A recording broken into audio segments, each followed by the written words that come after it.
할렐루야. 오늘 설교 제목 따라합니다. 믿음 강한 자가 할 일. 강한 자가 할 일. 지난 주간에 우연히 우리나라에서 12대 300년 동안 부를 유지하면서도 존경과 칭찬을 받아온 경주 최부잣집 얘기를 접할 수가 있었습니다. 책으로도 나왔는데요. 경주 교동의 최부잣집은 임진왜란 때 공을 세워서 조선 중기 때부터 300년 동안 12대에 걸쳐서 만석지기를 일궜어요. 옛날에는 부의 평가를 쌀 가마니 수로 했잖아요. 천석군이다, 만석군이다. 만석지기는 요즘식으로 얘기하면은 재벌 같은 거라고 봅니다. 국내에 우리나라에 한 명, 두 명이 있을 그런 만석지기. 그런데 경주 최부잣집은 300년 동안 12대에 걸쳐서 만석지기를 이룬 거예요. 경주 전국 어디를 가도 최 씨 집 땅이 아닌 곳이 없고요. 집이 99칸 집이고 노비만 100명이 넘는 재산을 이룬 아주 명문 재산가였습니다. 사람들은 어떻게 이들이 한두 세대의 부자도 아니라 300년 동안 수백 년 동안 그런 부를 이룰 수 있었을까 무척 궁금했어요. 또 그렇게 부를 많이 축적하면 가난하고 없는 사람들의 욕을 많이 얻어먹기 쉽잖아요. 그런데 오히려 존경받고 칭찬을 받은 가문이 되었을까 연구했는데 그 답을 그 집의 가훈에서 찾을 수가 있었습니다. 경주 최부잣집 가훈이 뭐냐면, 첫째, 진사 이상을 욕심내지 말라. 높은 벼슬을 오르면 자칫 잘못하면 분쟁에 휘말려 한꺼번에 부를 이룰 수 있기에 부를 지니면서 권력과 가까이에서는 안 된다. 둘째, 만석 이상 소유하지 말라. 지나친 욕심은 화를 부른다. 만석 이상의 재물은 사회에 환원하라. 셋째, 과객이 오거든 나그네가 오거든 후하게 대접하라. 누가 봐도 인정을 베풀고 살아야 적을 만들지 않기 때문이다. 넷째, 흉년에는 땅을 사지 말라. 조상들로부터 물려받은 땅을 흉년에 팔아야 하는 사람은 가슴이 찢어지는 고통을 겪을 텐데 그런 땅을 사면 두고두고 원망받을 수 있기 때문이다. 다섯째, 며느리가 시집 오면 3년 동안 무명옷을 입혀라. 내가 어려움을 당해야 다른 사람의 고통을 알 수 있기에 부자임을 자랑하지 말고 검소하게 전략하라. 여섯째, 사방 백리 안에서 굶어 죽는 사람이 없게 하라. 특별히 흉년에는 양식을 베풀라. 제가 우리 동네에 있는 남부 검찰청 남부 법원 앞을 지나면서 눈살을 찌푸리게 되었습니다. 왜냐하면 법원 앞에 장례식 조화가 쭉 진열이 있는 거예요. 헤아릴 수가 없어요. 제 차가 법원 앞에서 신호대기로 이렇게 멈춰 섰는데 제 옆에 앉아있던 아내가 그 장례식 조화가 몇 개인지 세기 시작하는 거예요. 여러분 지나가다 보셨습니까? 몇 개 될까요? 제 아내가 146개까지 세다가 신호가 바뀌어가지고 다 못 셌습니다. 무슨 조화였을까요? 그 유명한 정인이 사건 재판 때문에 세워놓은 조화였습니다. 정인이 사건 아시죠? 정인이라는 여자아이 16개월 된 그 영아인데 양부모에게 입양되었는데 사랑만 받고 자라야 할 아이가 양부모의 학대로 죽게 된 거예요. 그래서 재판이 열리는 날이면 법원 앞이 마비가 됩니다. 언론이 들썩들썩합니다. 결코 일어나서는 안 될 일이 벌어졌어요. 그런데 정인이 사건은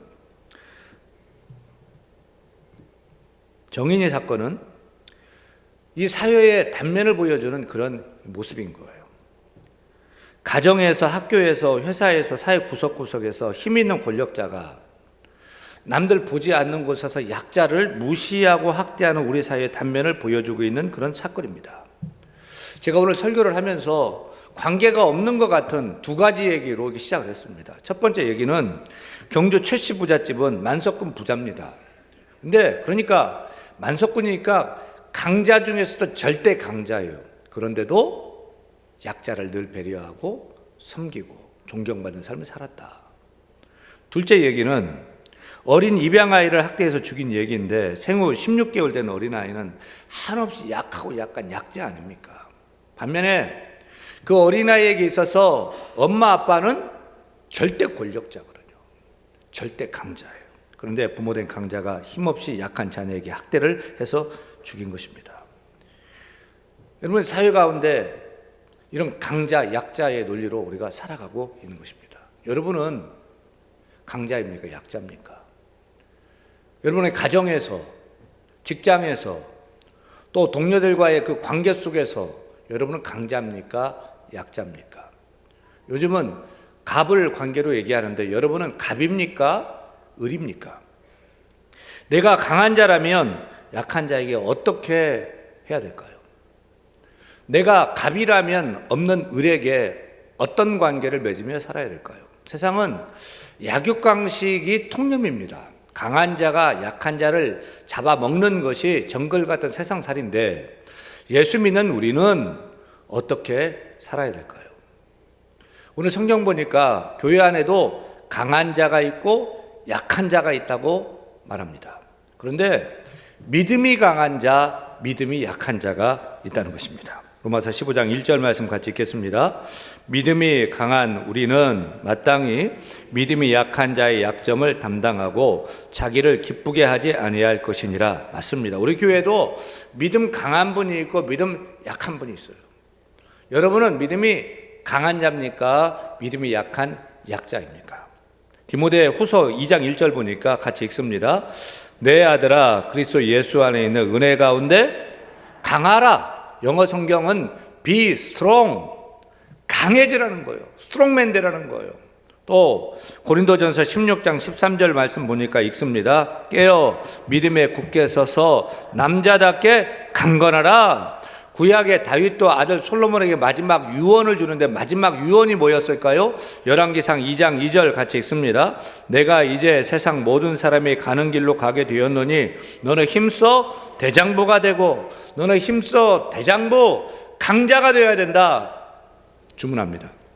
사랑하는 여러분은 믿음이 강한 강자입니까? 믿음이 약한 약자입니까? 우리 모두가 힘써 믿음의 강자 되기를 소원합니다. 우리 모두가 다 영적인 강자, 믿음의 강자가 되기를 간절히 축원합니다. 돈 많은 부자가 되기보다도 믿음 좋은 믿음의 부자가 되고 믿음의 강자가 되어야 할 것입니다. 많이 배우고 좋은 대학 들어가고 세상에 성공하고 권력자, 강자가 돼서 폼나게 멋지게 사는 것 필요합니다. 그런데 세상이 그 어느 것보다도 믿음이 더 크기를 바라고요. 그 어느 것보다도 믿음이 강한 자가 되기를 축원합니다. 우리가 타고난 키가 이 정도인데 우리가 이제 키는 더 안 커요. 하지만 우리의 믿음만큼은 더 자라오르기를 바라고요. 우리의 체구는 이 정도밖에 안 되지만 믿음의 체구만큼은, 믿음의 가슴만큼은 더 넓고 크고 떡 벌어지고 왕자도 막 새겨지고요. 그런 영적 거인, 그 믿음의 거인으로 다 성장할 수 있기를 간절히 소원합니다. 그래야 힘들고 어려운 환난, 고난 그 믿음으로 이겨낼 수가 있는 것입니다.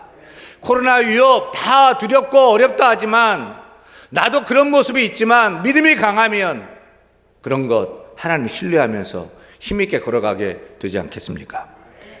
믿음이 강한 자가 되려면 어떻게 해야 될까요? 교회 오래 다니면 될까요? 때가 되면 교회에서 세례도 받고 집사도 되고 권사 또 장로 되는데 교회 직분 얻으면 믿음의 강한 자가 될까요? 사랑하는 여러분, 저는 여러분이 믿음 좋은 사람 되기를 바랍니다. 믿음 강한 사람 되기를 바랍니다. 큰 믿음 갖기를 바랍니다. 그렇게 믿음 강한 자가 되기 위해서는 우리 교회 표대로 하면 될 것 같아요. 우리 교회 표가 뭐지요?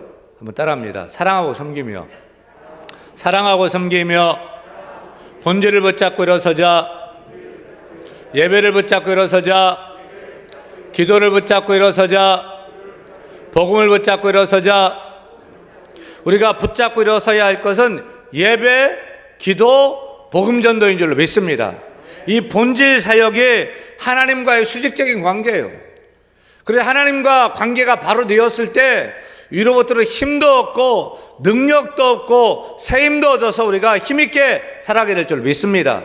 살아가고 섬기는 것은 이웃사람과 동료들과의 관계입니다. 나를 둘러싼 이웃들과 건강한 관계를 갖게 될 때 영향력 있는 사람으로 살 수 있습니다.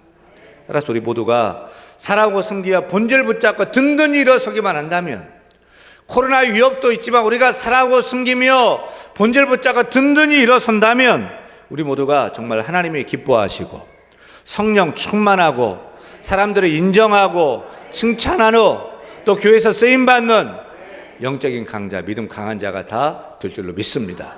모두가 다 그렇게 되기를 축원합니다. 믿음 강한 자는 어떻게 살까요? 믿음 강한 자는 믿음 약한 자를 어떻게 대해야 될까요? 1절 2절 말씀 같이 읽습니다. 1절 2절.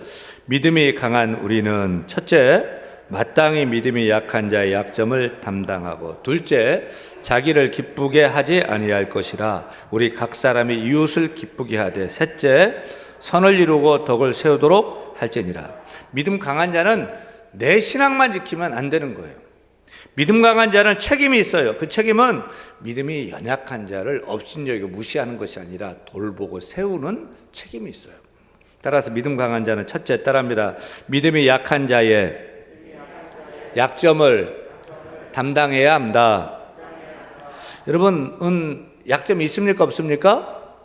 있죠. 허물이 있어요? 없어요? 있지요. 그런데 믿음이 약한 자는 더 많은 허물을 갖게 돼요. 더 많은 실수도 하게 돼요. 또 죄 짓기도 쉬워요. 여러모로 신앙생활 하면서 미숙하기도 합니다. 그래서 믿음이 좋은 사람 눈에 믿음이 약한 자 교회 생활 신앙생활 하는 거 보면은 답답해요. 한심하기도 해요. 그렇다고 아무것도 모르면서 까불고 있어 라고 해야 될까요?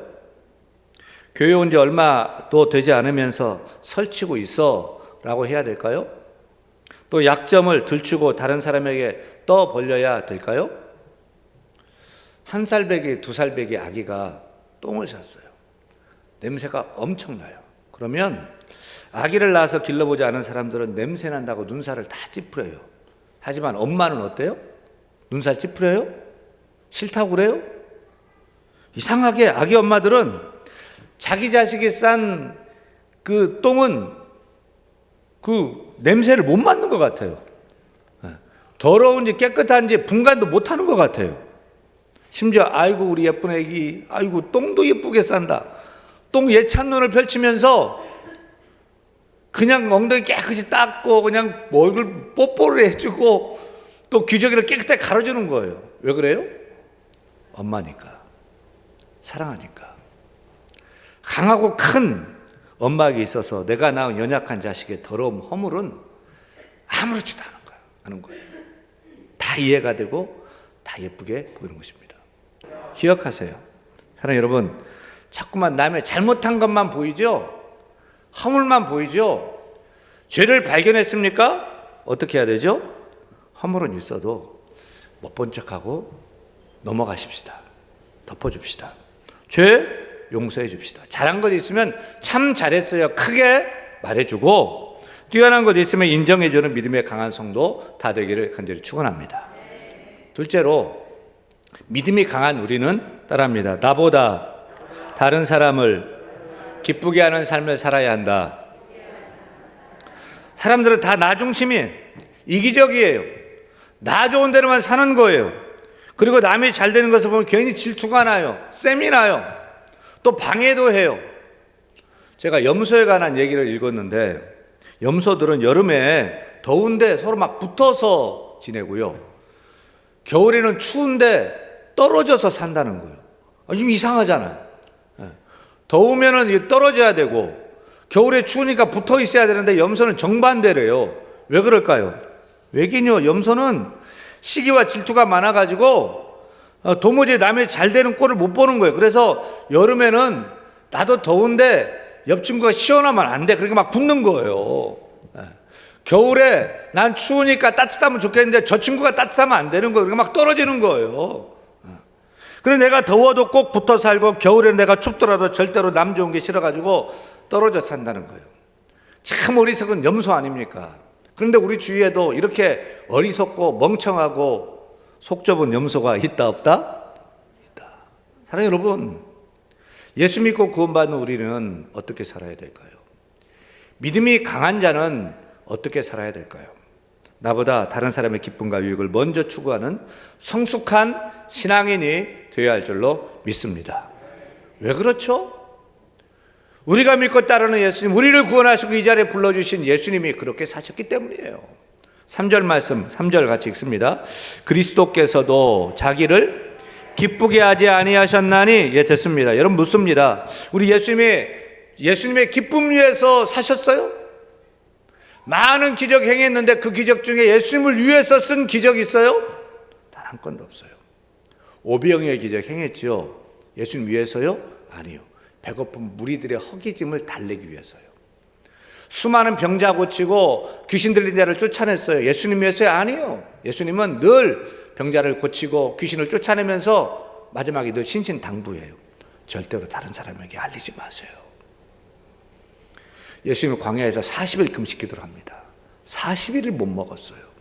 배고파 죽겠는데 마귀가 나타나서 이 돌로 떡덩이가 되게 하라. 기막힌 제안, 아이디어를 준 거예요. 주님은 그렇게 할 능력이 있었어요. 하지만 주님은 자신의 기쁨 추구하지 않기 위해서 내가 떡으로만 살 것이 아니라 하나님의 입으로 나오는 모든 말씀으로 살 것이니라 하면서 그 유혹을 이기셨어요. 예수님은 자신의 기쁨을 추구하지 않았어요. 오히려 저와 여러분의 기쁨과 유익만을 생각하시면서 희생하셨습니다. 그래서 우리의 죄를 대신 담당하시고 우리 연약함도 대신 담당하시고 우리의 질병까지도 대신 담당하시고 예수님이 우리 대신 죄인이 되셨어요. 우리가 우리 죄로 인해 죽어야 되는데 예수님이 대신 죽으셨어요. 할렐루야. 왜요? 우리에게 죄사함의 기쁨을 주시려고요. 왜요? 우리에게 구원의 기쁨을 주시기 위해서요. 왜요? 우리에게 천국의 기쁨을 주시기 위해서 주님은 희생하신 것입니다. 따라서 우리가 예수님을 믿고 따르는 제자라면 예수님처럼 나 자신의 기쁨만을 위해서 사는 것이 아니라 이제는 다른 사람의 기쁨을 위해서 살아야 할 것입니다. 가난한 사람은 줄 것이 없는 사람입니다. 하지만 그 사람보다 더 가난한 사람은 줄 마음이 없는 사람입니다. 남에게 베풀지 못하는 인색함은 영혼의 질병입니다. 암과 같은 병 걸린 거예요. 그런데 예수 믿는 믿음은 이러한 인색함을 깨트립니다. 나만 알고 나만 위하는 이기심을 깨트리는 것이 믿음이고 신앙이에요. 돈은 쌓으라고 주어진 것이 아닙니다. 드리고 나누고 베풀라고 주신 것입니다. 믿음의 세계에서는 나누는 것이 모으는 것이고 베푸는 것이 저축하는 것입니다. 나눈 것만이 하늘에 쌓이는 하늘 부자가 되는 것입니다. 사랑하는 여러분, 이제 우리는 우리의 움켜진 손을 펴십시다. 그럼 신기한 일이 일어나요. 손을 펴면 마음도 펴져요. 가슴도 펴져요. 얼굴도 펴져요. 인생도 펴져요. 그렇게 우리 모두가 나보다 남을 기쁘게 하는 삶을 살아야 될 줄로 믿습니다. 우리 성도들도 그런 크고 강한 믿음 갖는 영적 강자 다 되기를 간절히 축원합니다. 축원합니다. 셋째, 믿음이 강한 우리는 따라합니다. 선을 이루고 덕을 세우는 일을 해야 된다. 2절 말씀 읽습니다. 우리 각 사람이 이웃을 기쁘게 하되 선을 이루고 덕을 세우도록 할지니라. 아멘입니까? 우리 믿음의 성도는 누구를 만나든지 어디서 무엇을 하든지 선을 이루는 일을 해야 돼요. 그리고 그 일이 덕이 되도록 해야 됩니다. 그런데 선을 이루고 덕을 세운다는 것은 무엇을 말합니까? 나는 좋은데 다른 사람이 안 좋아요. 선을 이루고 덕을 세우는 거예요? 아니죠. 남은 좋은데 나에게는 유익이 안 돼요. 선을 이루고 덕을 세우는 거예요? 그것도 아니에요. 그러면 나에게 유익되고 다른 사람도 좋은데 하나님이 안 좋아해요. 그것도 선을 이루고 덕을 세우는 것이 아닙니다. 그러면 우리가 어떻게 선을 이루고 덕을 세우는 일을 할 수 있을까요? 좋은 제안이 있어요. 3번만 생각해 보세요. 첫째는 내가 지금 하는 말이, 내가 하려는 일이 내 신앙과 품위에 맞는가 아닌가를 생각하세요. 둘째는 이 말이, 이 일이 다른 사람을 위하는 것인가, 교회에 유익이 되는 것인가 생각해 보세요. 셋째는 이 말이, 이 일이 하나님께 영광 돌리는 것인가 아닌가, 하나님이 기뻐하시는 것인가 아닌가를 생각하세요. 그리고 난 후에 힘써 말하고 힘써 적극적으로 행동하시기를 바랍니다. 그러면 우리 모두가 선한 일을 이루고 덕을 세우는 영적 믿음의 강자가 될 줄로 믿습니다. 어느 교회에서 있었던 일입니다. 한 교회 그 목사님은 소위 조폭 출신이에요. 깡패 출신이에요. 뒤늦게 은혜 받고서 신학교를 졸업하고 목사님이 되셨습니다. 열심히 목회하는데 그 말과 행실이 다듬어지지 않고 거칠어서 교인들이 정착하지 못하고 왔다가 떠나고 이래요. 그래서 100명까지 이렇게 성장도 했다가 지금은 30명, 40명 쪼그라든 거예요. 여러분, 우리 교회에서도 한 명만 안 보이면 가슴이 철커덩해요. 저도 스트레스 받는 거예요. 이 목사님 얼마나 힘들고 스트레스를 받았겠어요. 근데 어느 주일 또 한 가정 집사님 부부가 안 보여요. 주일학교 교사 부부인데 열심히 했는데 안 보이는 거예요. 목사님 속으로 또 한 가정 떠났나. 낙심하는데 예배 끝나고 났더니 한 여자 집사님께서 이렇게 전해주는 거예요. 주일학교 집사님 부부가 시골에 계시는 부모님 위독해서 시골에 급히 내려가시는 통에 목사님께 연락 못 드렸는데 연락 드리라고 말씀했습니다. 그래서 전해줘요. 일단 안심이 되었는데 목사님 못내 섭섭한 마음이 들어요. 아니 내가 지들을 얼마나 아끼고 사랑하는데 저 여집사한테만 알려주고 나한테는 연락을 안 해? 섭섭했지만 서운한 감정으로 예 알겠습니다 하고 돌아섰어요. 그리고서 자기도 모르게 그 놈의 집사 다리 몽둥이를 확 부러져 버려라 말이 튀어나온 거예요. 그 돌아봤더니 그 말을 그 여집사가 말을 전해준 여집사가 다 들은 거예요.